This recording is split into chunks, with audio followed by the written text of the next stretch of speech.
오늘 시간에는 더욱 힘써 하나님의 기쁨이 되라라는 제목으로 함께 말씀을 나누기를 원합니다. 오늘 본문에 보면 사도 바울은 데살로니가 교회 성도들에게 하나님을 기쁘게 할 수 있는 그 일을 더욱 많이 힘쓰라라고 그렇게 권면하고 있습니다. 이렇게 권면하고 있는 그 출발점을 보면 저와 여러분도 마찬가지겠지만 우리는 하나님의 거룩한 자녀라는 그 가치관과 그 정체성 가운데서 출발해야 된다라는 겁니다.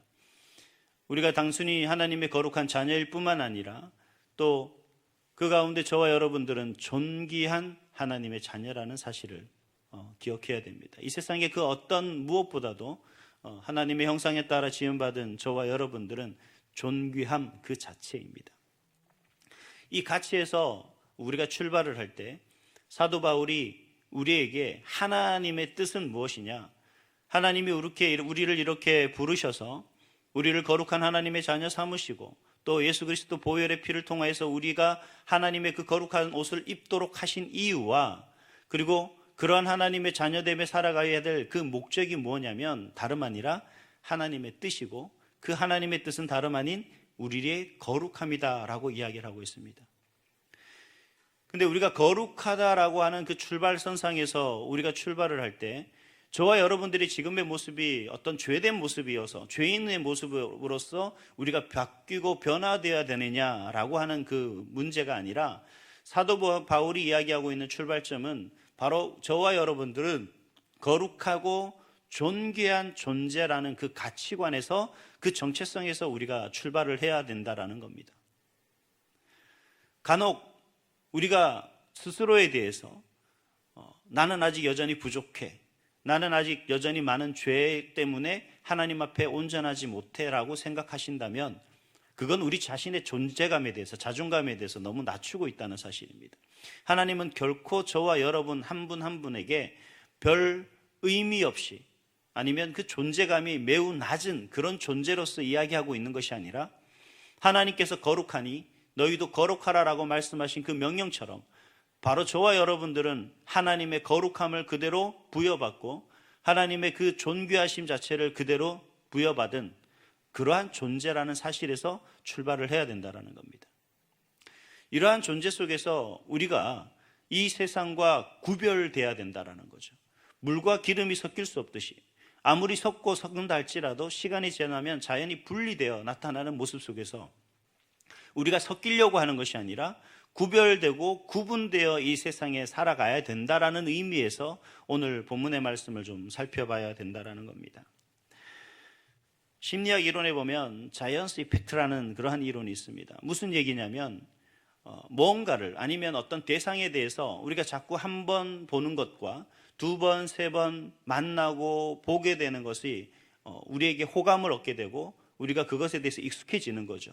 그러니까 처음 본 사람이 어색하고 처음 만나서 이야기하는 게 참 그 사람에 대해서 잘 모르겠지만 한 번, 두 번 만나게 되고 자꾸 이야기하게 되면 그 사람이 어떤 사람인지 모르고 내가 오해했다. 또 그 사람에 대해서 알게 되면 그 사람에 대해서 호감을 갖게 되죠. 그리고 익숙해지게 마련입니다. 이걸 바꿔서 얘기하면 존 오웬이라는 사람의 그 죄의 유혹이라는 책에서 존 오웬이 이야기하고 있는 것이 뭐냐면 모든 사람들은 죄성이라는 것을 가지고 있습니다. 근데 이 죄성이 우리에게 익숙하게 되면 죄로 드러나는 것이고 우리가 이 죄성을 잘 누르게 되면 우리에게서 어떤 죄로 드러나는 것이 아니라 그 다른 것으로 드러날 수가 있게 되겠죠. 그래서 이 죄성을 누르고 우리가 하나님의 자녀로서 하나님의 거룩함과 존귀함의 자녀를 닮아가는 모습으로서 우리가 살아가기 위해서는 이 죄성을 억누를 필요가 있는데 이게 의지적으로나 아니면 자의적인 어떤 그러한 인내력으로서 해결되는 것이 아니라 성령의 충만함으로 가능하다라고 이야기를 하고 있습니다. 즉 성령의 충만함이라는 것은 어떻게 이루어집니까? 우리 삶이 하나님과 깊은 교제를 통해서 하나님과 내가 익숙해지다 보면 기도하는 것이, 하나님의 말씀을 읽는 것이, 예배하는 것이, 성경을 읽고 그 성경의 깨달음을 통하여서 내가 변화되기를 하나님 앞에 기도하며 나아가는 그 모습이 우리 가운데 익숙해지다 보면 그러한 성령의 충만함이 우리 가운데 자연스럽게 녹아내리게 되고 우리가 하나님의 인도하심과 이끄심에 호기심을 갖게 되고 그런 하나님의 이끄심과 인도하심에 자연스럽게 우리가 익숙해지다 보면 그런 죄를 성령의 충만함으로 충분히 누를 수가 있다라는 거죠. 하려고 하는 어떤 자의적인 노력이 우리를 누르고 우리를 제한하는 데는 한계가 있습니다. 하지만 우리를 주장하시고 주관하시는 그 하나님의 능력과 그 하나님의 인도하심과 그 하나님 은혜 앞에 우리가 하나님께 모든 것을 맡기게 되면 우리는 그런 것에 대해서 자유하게 되겠죠. 내가 하려고 하는 것이 아니라 하나님의 은혜로 인하여서 그 모든 것이 제어된다라는 겁니다. 사도 바울도 오늘 우리에게 이야기하고 있는 부분들은 바로 그런 거예요. 우리는 이미 거룩한 존재로서 존귀한 하나님의 자녀로서 구별되어 있는데 그 거룩함을 우리는 이 세상과 구별해야 됩니다. 이 세상이 우리를 그냥 두진 않겠죠. 그리고 우리는 이 세상 속에 살아가야 되기 때문에 우리는 죄와 너무나 밀접하게 그리고 연관되어 살아갈 수밖에 없습니다. 간혹 우리는 융통성이라는 말로 모든 것이 다 융통성이 나쁘다는 얘기는 아닙니다. 때로는 우리가 융통성을 발휘해야 되겠죠. 하지만 세상 속에서 이 융통성이라는 것이 곧 죄와 연결되는 경우가 참 많습니다. 그런데 이 죄와 연결되는 그러한 삶 속에서 우리가 그 죄에 익숙해지고 그 죄와 접촉하다 보면 이미 그 죄는 우리 가운데 밀접한 관계로 남아있게 되는 거죠. 나도 모르는 사이에 죄인이 되어가고 나도 모르는 사이에 죄와 연합해지고 나도 모르는 사이에 죄인들과 협력하고 있는 그 모습을 발견할 때가 있습니다. 그래서 사도 바울은 그러한 죄들을 구별하고 구분할 수 있도록, 그래서 우리가 거룩한 하나님의 자녀이고 거룩한 하나님의 그 자녀로서 우리는 존귀한 존재라는 사실을 인식하는 가운데서 그러한 죄와 협력하는 것이 아니라 구별되고 구분되어야 된다라고 하는 겁니다. 그것이 바로 하나님의 뜻이다. 그게 하나님의 거룩함을 요구하시는 하나님의 명령이고 그러한 삶이 바로 하나님이 기뻐하시는 자다. 기뻐하는 하나님의 자녀의 모습이다라고 그렇게 말을 하고 있는 겁니다. 저도 자녀를 키우는 부모다 보니까 우리 자녀들이 뭔가를 하는데 뭐 정말 학교 성적을 받아서 1등을 하고 뭐 장학금을 뭐 올로 받아서 모두 기특하죠. 저는 저에게는 꿈만 같은 이야기지만 하지만 그러한 모습도 기쁘고 즐겁습니다만 그건 기대하는 우리의 이상적인 목표입니다. 우리가 살아가다 보면 생활 속에 하다 보면 뭔가 우리 자녀들이 부모의 마음에 흡족하게 하는 작은 일들이 있습니다. 사실 우리 부모님들은 큰 것에 대해서 우리 자녀를 기쁘게 생각하지 않고 언제 저렇게 컸지? 언제 저렇게 부모의 마음을 헤아리지? 야, 언제 저렇게 저런 생각을 할까라고 하는 거죠. 제가 우리 자녀에게 가장 그 애들에게 큰 감명을 받았을 때가 언제냐면 첫 유치원에 입학한 해 어버이날이었습니다. 그 카네이션을 접어서 왔더라고요, 유치원에서. 물론 우리 애가 접은 게 아니겠죠. 선생님들이 일일이 다 접어서 줬겠지만 거기에 삐뚤삐뚤 그리면서 아빠 엄마 사랑해요. 그 한마디가 너무 감격스러운 겁니다. 제 지갑에 10,000원짜리가 3번 접혀서 지갑에 꽂혀 있습니다. 제가 이 지갑에 왜 10,000원짜리가 3번 꽂혀 있냐면 우리 큰애가 초등학교 6학년 때인가 5학년 때인가 기억이 정확하게 나진 않습니다만 아빠 선물한다고, 아빠 책 사보라고, 아빠가 목사니까 책 사보라고 아빠 어버이날인가 저에게 선물을 준 거예요. 용돈 드린다고.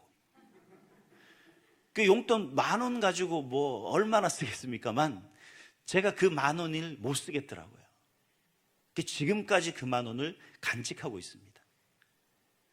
하나님이 원하시는 모습이 바로 그거거든요.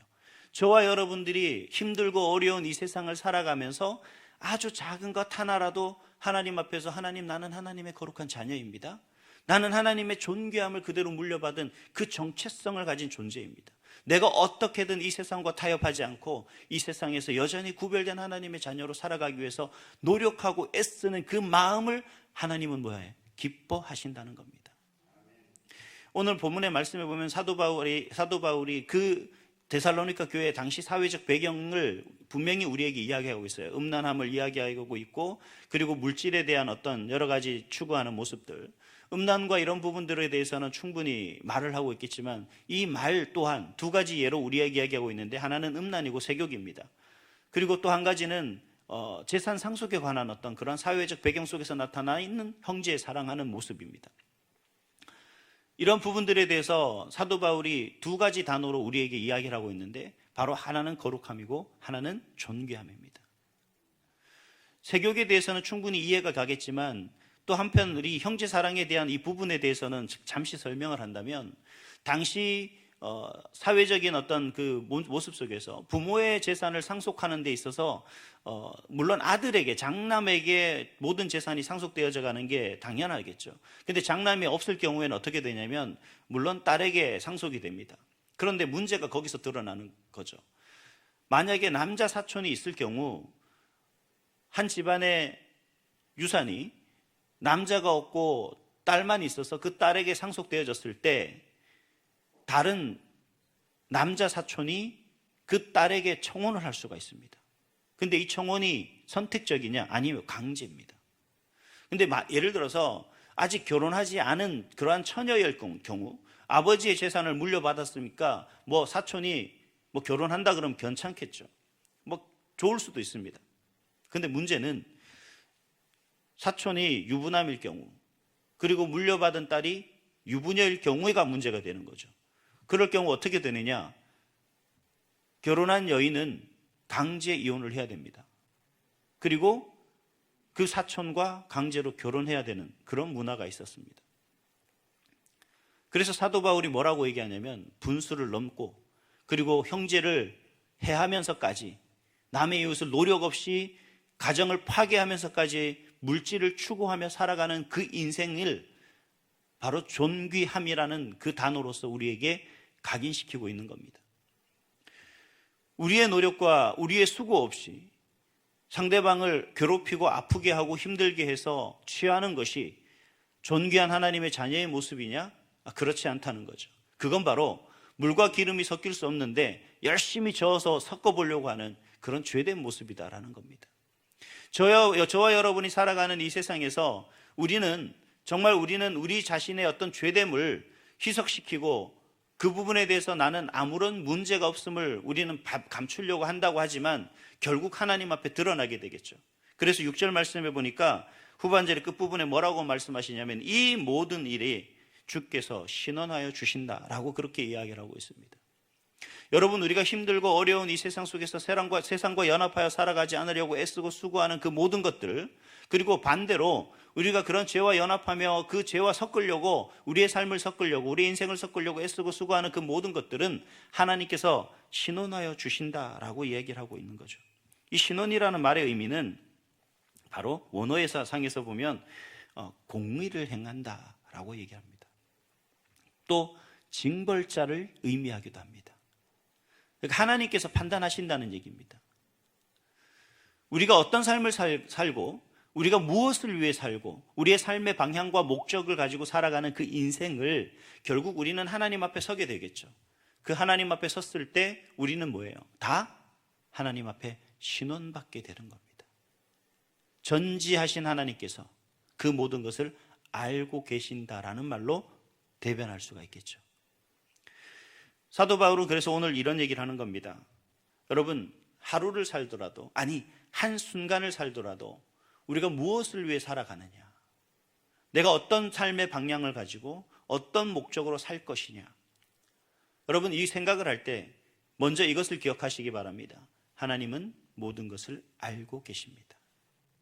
그렇기 때문에 우리는 한순간, 한 걸음 내딛는 그 순간을 내가 정말 하나님을 기쁘시게 하기 위해서 더욱 힘쓰는 그러한 하나님의 자녀인지, 아니면 하나님과 상관없이 나는 세상에서 취할 것과 또 세상에서 바라고 원하는 내 가치를 증명하기 위해서 그 죄와 내가 어울려 살아가기를 힘쓰는지, 그건 여러분의 몫이라고 생각합니다. 하나 분명한 건 사도 바울이 이야기하고 있죠. 하나님은, 여러분께서 여러분의 삶이 하나님을 기쁘시게 하는 일에 더욱 힘쓰는 삶을 살기를 사도 바울은 우리에게 가르치고 권면하고 있는 겁니다. 오늘 한 날의 삶이, 오늘 한 날 여러분의 삶의 방향과 목적이, 그 모든 순간순간들이 하나님이 기뻐하시는 그러한 삶으로 하나님께 영광 드리는 그런 저와 여러분의 삶이 한 날이 될 수 있기를 간절히 소망합니다. 기도하겠습니다.